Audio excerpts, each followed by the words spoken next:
Form 4 work as tested in the year 2020 KCSE Chemistry Paper 1. We begin this video by looking at question number 11. Question 11 borrowed from the topic salts in Form 4 for Part B.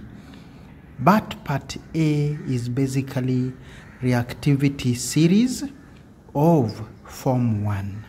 Question 11 stated that excess dilute hydrochloric acid was added to an alloy of copper and zinc in a beaker. So here, based on the reactivity series, copper metal will not react with our dilute hydrochloric acid, but zinc will do to form a colorless solution. So we are asked to state the observations that were made for 2 marks. So here, a candidate was supposed to give 3 observations to score all the 2 marks. The first observation would be effervescence. Effervescence would be because of production of hydrogen gas when our zinc metal reacts with the acid. So effervescence can be replaced with fizzing, and we can also use formation of bubbles. This first observation would give the candidate the first 1 mark. Apart from effervescence, we are also forming zinc chloride. Zinc chloride will be in the form of a colorless solution. So the second observation would be that colorless solution is formed. This would earn ourselves the next half mark.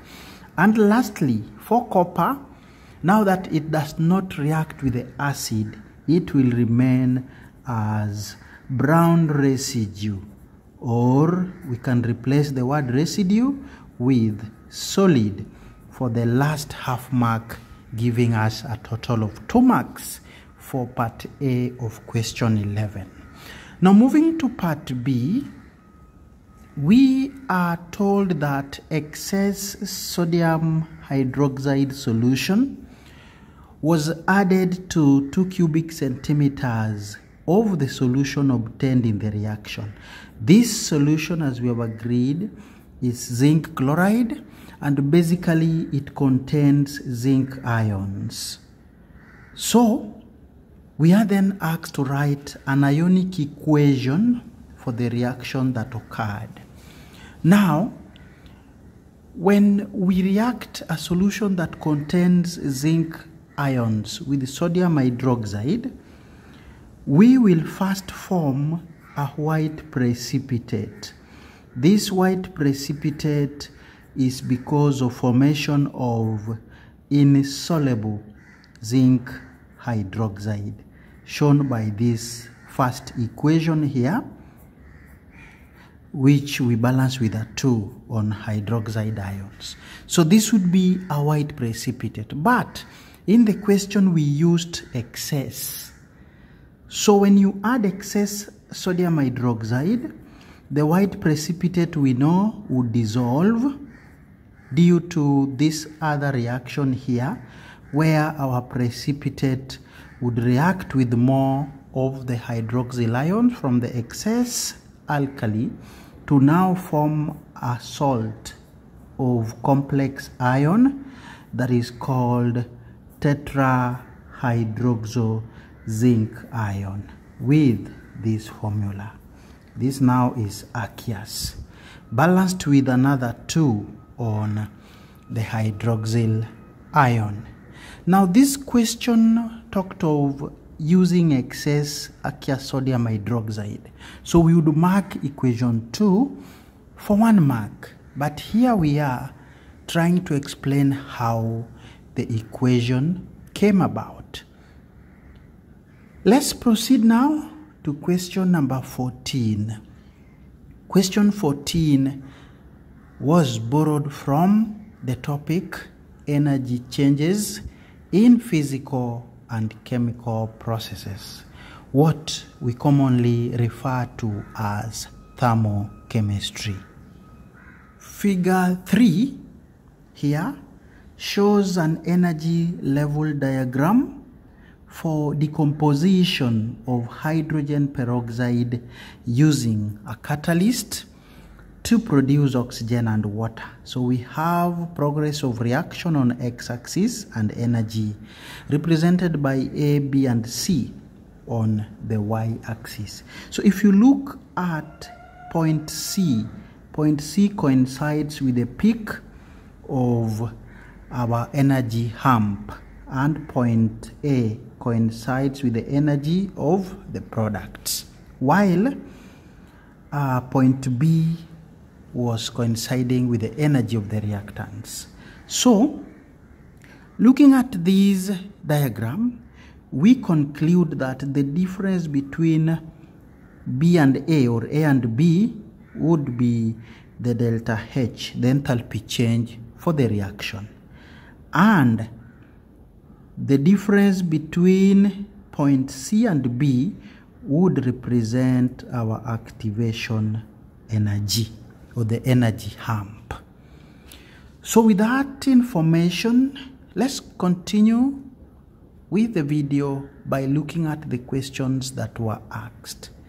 Part A, we are told that using the energy values A, B, C, we are to write an expression for delta H, which we have actually done here.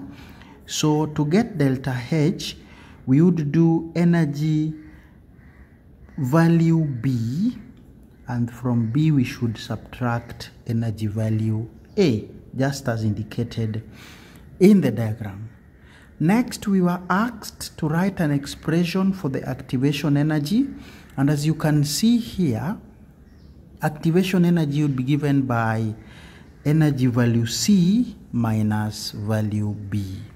So for our answer, we would say activation energy is given by energy value C minus value B. Each of these are worth 1 mark. Part C is asking us that on the same axis, we are supposed to sketch a curve that will be obtained if the reaction was carried out, now this time without a catalyst. So what a catalyst does to speed up the rate of a reaction is simply to reduce the activation energy. So if we don't use a catalyst, the activation energy here would be more. So a candidate was just supposed to extend this a little bit higher than where it was originally, something like that. And this would be the energy level diagram now for the uncatalyzed reaction. For that, 1 mark. That is it for question 14. So we now proceed to question number 16, which coincidentally came from the same topic, energy changes in physical and chemical processes. This time round, we tested on bond energies. Methane reacts with bromine as shown in the following equation. So we have 1 mole of methane reacting with 1 mole of bromine to give 1 mole of bromomethane and hydrogen bromide.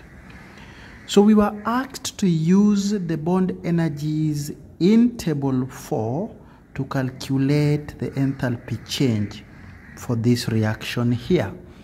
Bond energies have been given here. For the CH 412, CBr we have 276, BRBr we have 193, and HBr 366. Bond breaking will happen for the reactants. Bond breaking is always endothermic, and therefore the delta H sign is positive. Bond formation would happen for the products, and as usual, bond formation is usually exothermic, and therefore the delta H sign should be negative. With that information, let us go ahead and answer our question.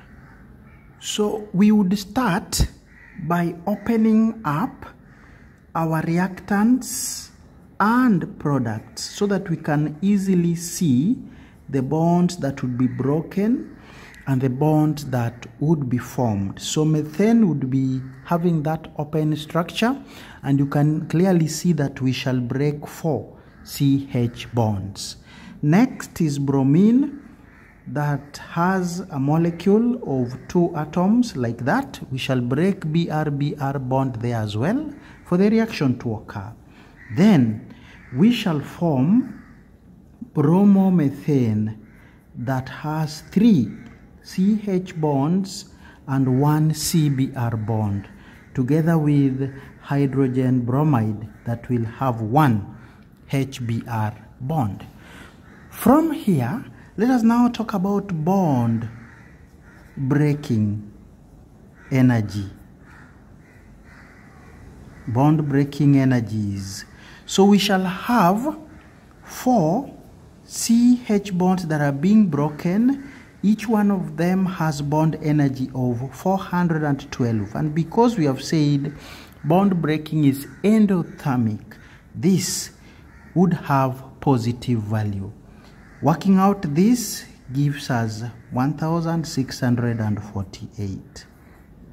Now to this, we shall add the bond breaking energy for bromine, which is 193 according to our table. So here we shall get total bond breaking energy of positive 1849 kilojoules. This would earn the candidate half mark for doing the correct value from the table, and half a mark for getting the total bond breaking energy. Let's now move to the product side, where we meet bond formation energies. So here we shall meet, or we shall form 3 CH bonds here. Each one of them remains 412, and because bond formation is exothermic, the value would be a negative. To this, we shall add 1 Cbr bond, which we are also forming. This is negative 276 kilojoules of energy. And finally, we shall add this to HBr bond, which we are also forming, negative 366. Doing this calculation, we get total bond formation energy of negative 1878 kilojoules. Doing this calculation, half mark, total bond formation energy, half mark. Finally, we relate that delta H for the reaction is given by total bond breaking energy added to total bond formation energy. So we are going to have positive 1841. Actually, this is 1, not 9. 1841. From it, we shall subtract 1878. And this would give negative 37 kilojoules per mole for our delta H. We proceed to question number 20. Question 20 was borrowed from Organic Chemistry 2 and alkanols in particular.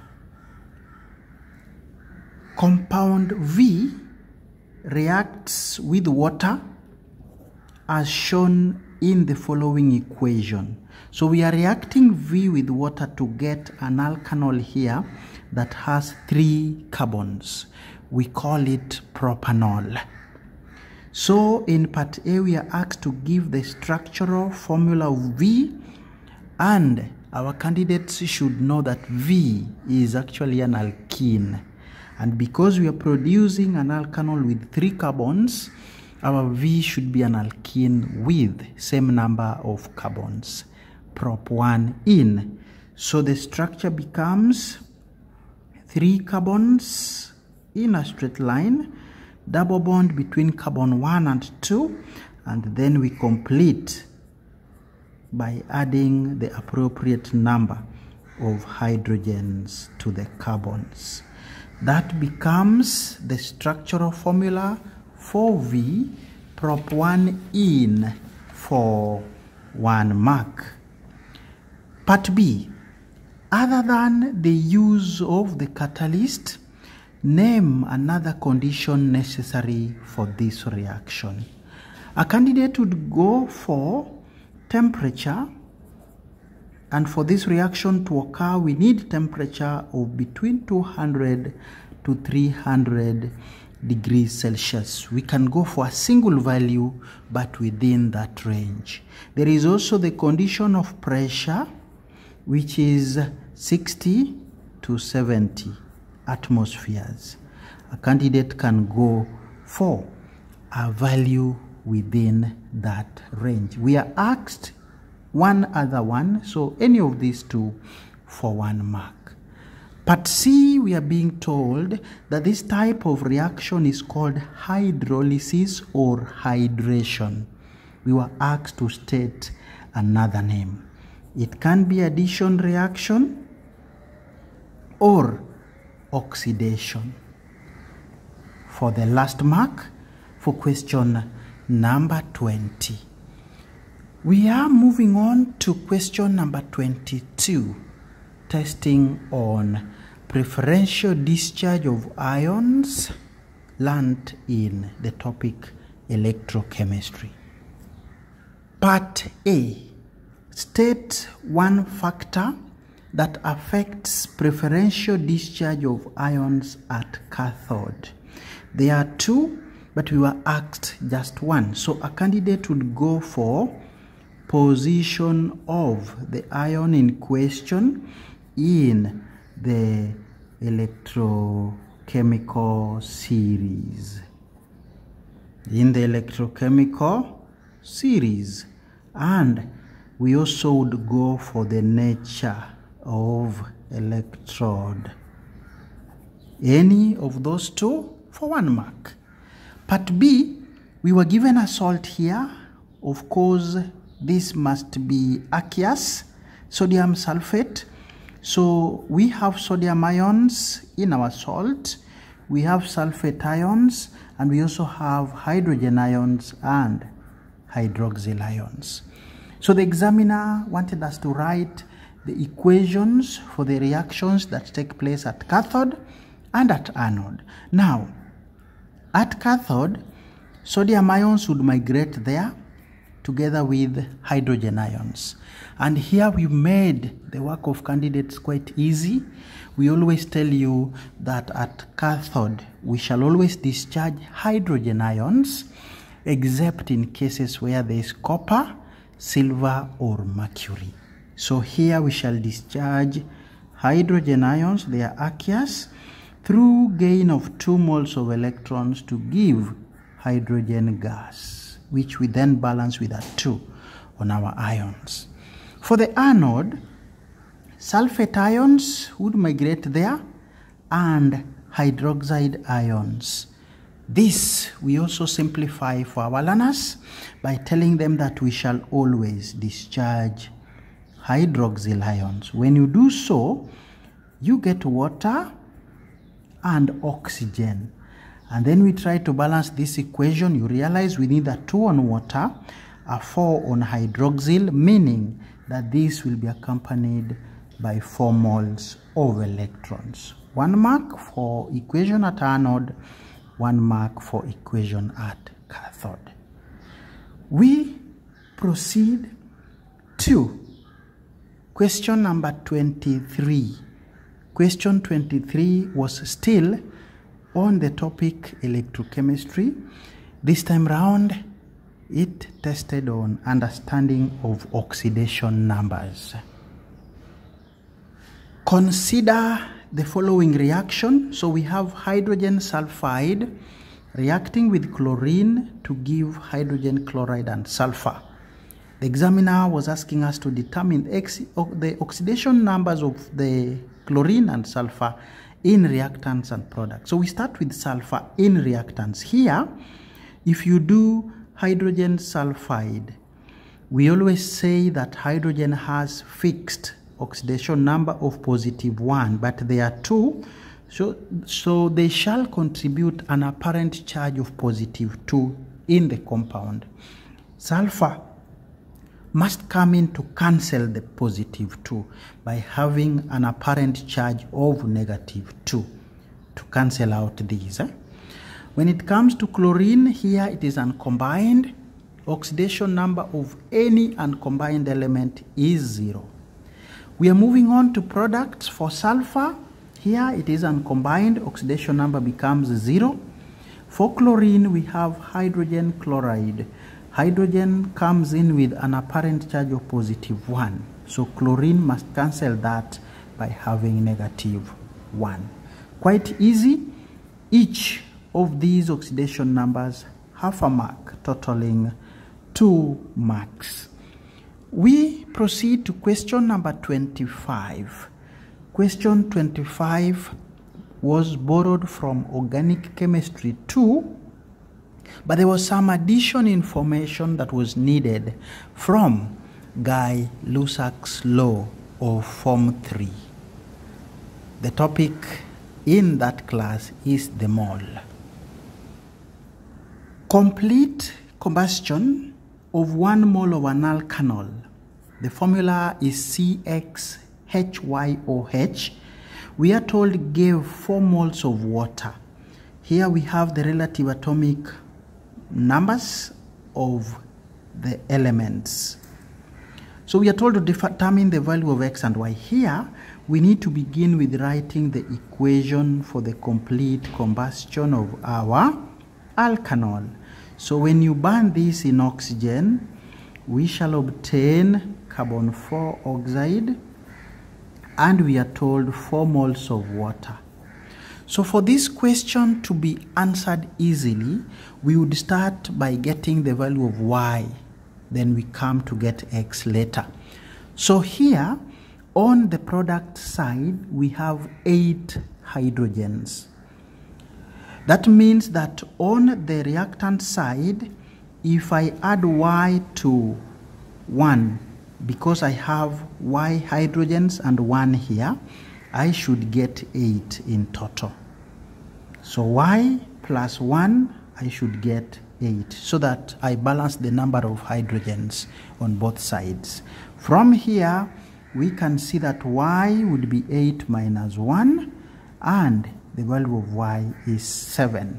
As easy as that for 1 mark. To get the value of X, we would relate the formula of our alkanol, which we have just obtained by getting the value of Y to be 7, to the general formula for alkanols, which is CxH 2x plus 1 OH.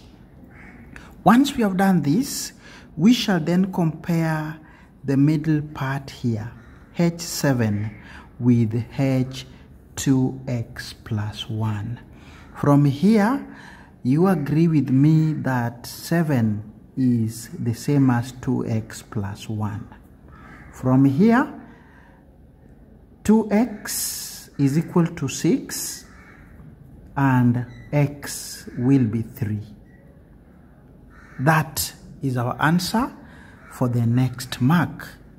Then for part B, we were asked to calculate the number of moles of oxygen required for complete combustion. So here, we would now write the actual formula for our alkanol, H7OH reacting with oxygen to produce carbon 4 oxide and 4 moles of water as dictated by the question.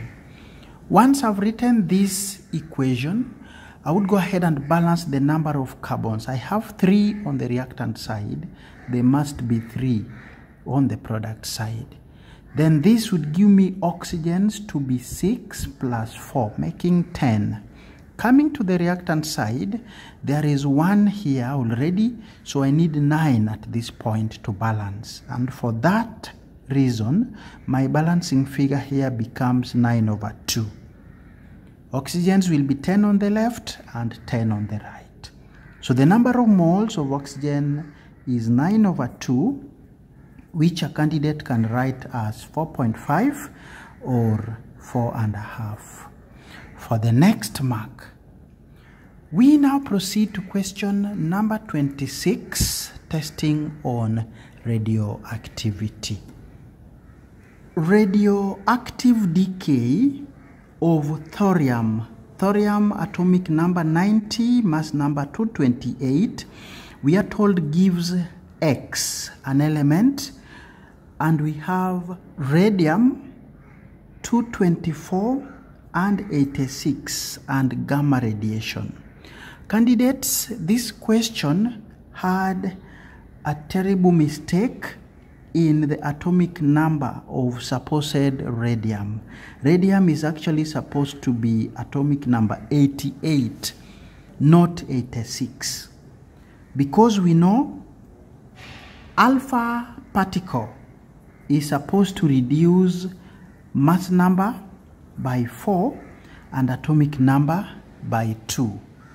Beta decay, on the other hand, would have no effect on the mass number and increase the atomic number by 1.